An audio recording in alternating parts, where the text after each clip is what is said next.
वालेकुम स्टूडेंट्स, मैं हूं इफ्तिखार हाशमी। आप देख रहे हो मेरे चैनल मई online students. Class 9 physics chapter number 3 dynamic, उसका लास्ट टॉपिक है फ्रैक्शन। उससे पहले पहले मैंने एक्सप्लेन कर दिया है, तो आज फ्रैक्शन हम पढ़ेंगे। स्टार्ट करने से पहले रिमाइंड करा दूं कि अगर अभी तक चैनल सब्सक्राइब नहीं किया है तो चैनल सब्सक्राइब कर लें। तमाम जो सब्जेक्ट्स हैं उसकी सोल्यूशन वीडियो अपलोड हो रही हैं और मैं इसके आपको नोट्स भी दे रहा हूं और इंशाल्लाह ताला इसकी एक्सरसाइज भी सॉल्व कराऊंगा। ये अभी लास्ट टॉपिक है, इसके बाद अगली वीडियो जो होगी वो एक्सरसाइज की होगी। फ्रैक्शन क्या होती है? रगड़। ठीक है, जब कोई भी दो बॉडीज एक दूसरे के साथ टकराती हैं, ठीक है, एक दूसरे के ऊपर क्लाइड करती हैं, एक दूसरे के ऊपर रन करती हैं, स्लाइड करती हैं, तो उसमें क्या होता है? फ्रैक्शन पैदा होती है। ठीक है, जैसे when you throw a ball, why does it come to rest? When we kick a ball and box with the same force, why the ball cover more distance? ये देखें, एक हमने न्यूटन का फर्स्ट लॉ पढ़ा था। First law में मैंने आपको एक्सप्लेन किया था कि अगर कोई चीज़ मूव कर रही है तो उसको तो मूव ही करते रहना चाहिए। तो ये कह रहे हैं जब आपने बॉल थ्रो की तो वो रुक क्यों जाती है, जबकि न्यूटन तो कहता है कि वो चलती रहनी चाहिए। तो भाई वो रुक इसलिए जाती है कि वो, मैंने आपको न्यूटन के फर्स्ट लॉ में भी बताया था कि उसके ऊपर फ्रैक्शन इन्वॉल्व हो रही होती है और सेंटर ऑफ ग्रेविटी इन्वॉल्व हो रही होती है। फ्रैक्शन उसकी और जो बॉडी है, जो ज़मीन है, उसके दरमियान में जो रगड़ है उसको कहते हैं। ठीक है, तो फ्रैक्शन के बारे में अभी हम ये इसको explanation. Fraction is the contact force caused by the roughness or the deformation of the material in contact। जो भी दो मटेरियल आपस में कंटेक्ट में आएंगे तो उनके दरमियान में फ्रैक्शन प्रोड्यूस होगी। ठीक है, इसकी डेफिनेशन है the force that resist relative motion between two surface is called fraction. क्या मतलब कि वो वाली फोर्स जो दो बॉडीज के दरमियान में जब वो आपस में उनका तल्लक एक दूसरे के साथ वो कांटेक्ट में आती हैं तो वो उनके मूव करने में, जो उनकी मोशन में मुज़ाहमत पेश करती है, जो उनको मूव करने से रोकती है, उसको कहते हैं फ्रैक्शन या रगड़। Friction is self adjusting. क्यों? ये खुद ब खुद एडजस्ट करती है। It can increase to certain value known as a limiting force, it proportional to normal force R. ये इसका जो है अब ये इक्वेशन बनेगी। F S limiting force, F S क्या होती है? Limiting force is directly proportional to R. ठीक है, तो आर यहाँ पे क्या है? It is the proportional to the normal force. R क्या है? नॉर्मल फोर्स है। ठीक है, the ratio between limiting force and normal reaction R is constant that is represented by the coefficient of friction mu. इसको क्या पढ़ा जाता है? म्यू। मैंने आपको पिछले जो सेकंड लॉ ऑफ मोशन में बताया था कि ये जो होता है, इस सिंबल को हम क्या कहते हैं? Proportional constant, proportional. तो ये प्रोपोर्शन, तो जब कोई भी दो प्रोपोर्शनल वैल्यू होती हैं तो उनको जब हम इज इक्वल टू में लेके आते हैं तो कोई ना कोई हमें कांस्टेंट चाहिए होता है, प्रोपोर्शनल कांस्टेंट।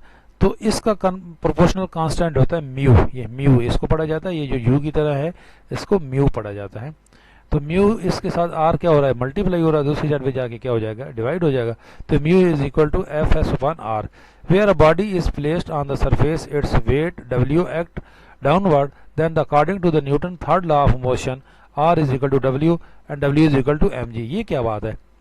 ठीक है, तो W is equal to M G, W weight होता है और W is equal to M G mean mass and G gravitational force होती है। ठीक है, by putting the value R is equal to M G in equation. तो जहाँ पे R था, ये वाली इक्वेशन थी ना, F is equal to mu R, तो जहाँ पे R है वहाँ पे हमने क्या वैल्यू पुट कर दी? एम जी की। क्यों? यहाँ हमने प्रूव कर लिया कि R is equal to W और W is equal to M G. तो F is equal to mu R है, तो म्यू तो अब नहीं रहा, R की जगह में हमने क्या वैल्यू पुट कर ली? M G. तो ये आपके पास इक्वेशन बन गई एफ एस की। The coefficient of friction has different value for different surface as shown in the table. तो ये इसकी ये यहाँ पे ये टेबल है, ये कोफिशिएंट वैल्यू डिफरेंट है। Value of coefficient fraction for the different surface, tyre and the road.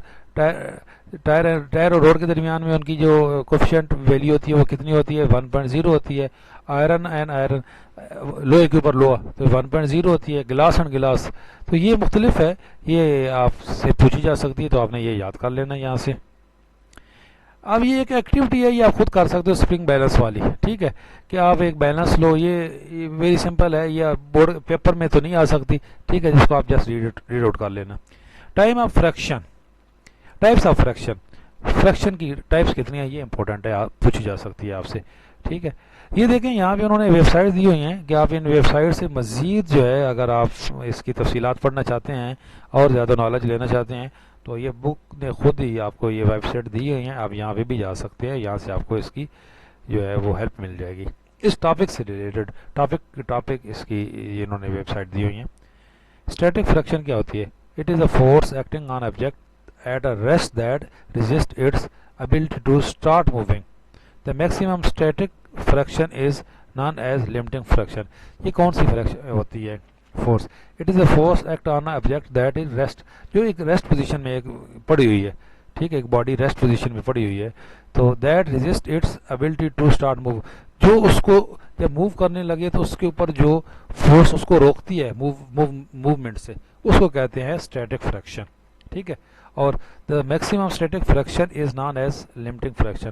तो जो ज़्यादा से ज़्यादा फ्रैक्शन उस वक्त इन्वॉल्व हो रही हो उसको मूवमेंट से रोकने के लिए, वो होती है स्टैटिक फ्रैक्शन, और उसकी जो मैक्सिमम होगी वो होगी लिमिटिंग फ्रैक्शन। उसके बाद है काइनेटिक फ्रैक्शन।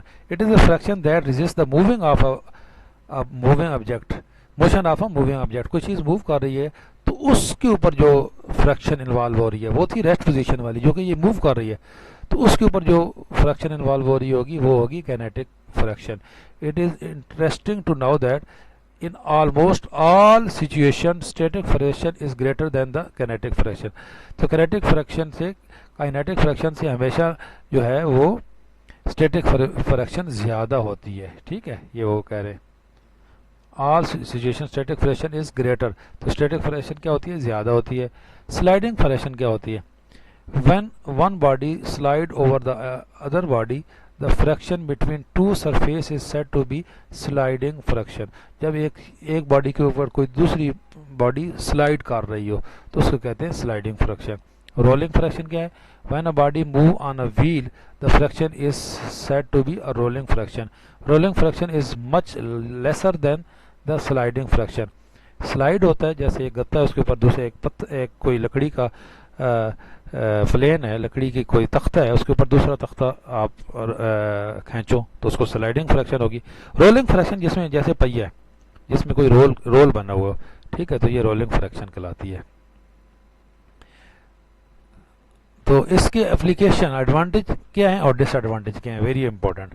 एडवांटेज इसका ये है कि हम इसकी मदद से ही हम चलते हैं। ठीक है, ये गाड़ी, ये टायर है, इसके अंदर ये देखो ये जो ये इस तरह कट बने हुए हैं, इसकी फ्रैक्शन प्रोड्यूस की गई है, स्लिप नहीं होने देती। ठीक है, friction enable us to walk on a ground. अगर फ्रैक्शन नहीं होती तो हम चल ही नहीं सकते, या हम जब चलते हैं तो हमारी पाँव के और ज़मीन के दरमियान में क्या होती है? फ्रैक्शन होती है जो हमें चलने के काबिल बनाती है। Friction protect from sliding as sand is thrown to maintain friction on the inclined railway tracks during rain. जब रेन पैदा होती है तो रेलवे ट्रैक के ऊपर बाकायदा तौर पे जो है वो रेत डाली जाती है कि फ्रैक्शन प्रोड्यूस हो। The car brakes slow down the car to stop safely. तो कार ब्रेक जो होती है, जो ब्रेक होती है वो फ्रैक्शन ही पैदा करती है जो रुकती है। Threads and the grooves are design on a tyre to increase the friction and improving grip between road and wheel. ये जो बनाए गए हैं, ग्रूव बनाए गए हैं, ये जब ग्रूव कम हो जाते हैं तो आपको पता है टायर बेकार हो जाते हैं। ये ग्रूव जब रगड़ खा के ये फ्रैक्शन की वजह से ये घिस जाएं तो वो टायर यूजलेस हो जाते हैं। ठीक है, और उस एक्सीडेंट का ख़तरा होता है, उनके अंदर ये फ्रैक्शन ही ख़त्म हो जाती है। तो इसलिए ये तो बड़ी इंपॉर्टेंट है।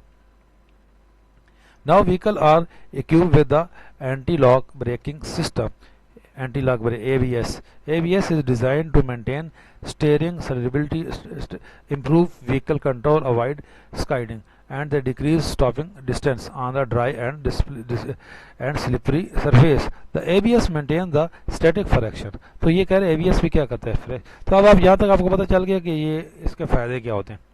अब इसके नुकसानात क्या है, डिसएडवांटेज क्या है? तो हमें ज़्यादा एनर्जी चाहिए होती है इसको फ्रैक्शन को रिड्यूस करने के लिए। ठीक है, a large amount of energy is wasted in the machine due to friction. Friction को कम करने के लिए हमें काफ़ी सारी हमारी जो एनर्जी है वो यहाँ पे उसको हम यूज़ करते हैं तो वो हमारी लागत ज़्यादा आ जाती है। Friction leads to wear and tear of the parts, hence increase the service cost. Friction की वजह से बहुत सारे पुर्जे जो हैं वो हमारे ख़राब हो जाते हैं। Failure of oil pump in a car engine result contact between dry matter which yield high temperature, hence the car engine is seized.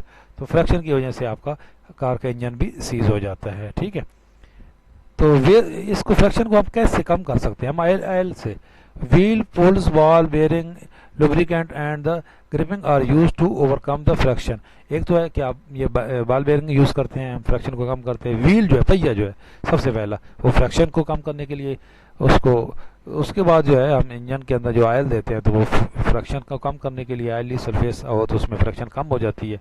तो ये वेज हैं कि किस तरीके से हम इसको फ्रैक्शन को कम करते हैं। असेसमेंट क्वेश्चन है, why it is easier to walk wearing a flat slipper than the high heel sandal. तो उसमें फ्रैक्शन कम होती है इसलिए इजी होता है चलना। Why leather sheet is used in the brakes drum of the motor bike. ये ऊपर बताया उसने, लेदर शीट फ्रैक्शन प्रोड्यूस करने के लिए। ठीक है, इंशाल्लाह ताला नेक्स्ट वीडियो में इसकी मैं आपको एक्सरसाइज सॉल्व कराऊंगा, एमसीक्यूज में सॉल्व कराऊंगा। उस वक्त तक इजाज़त दें, अल्लाह हाफिज़।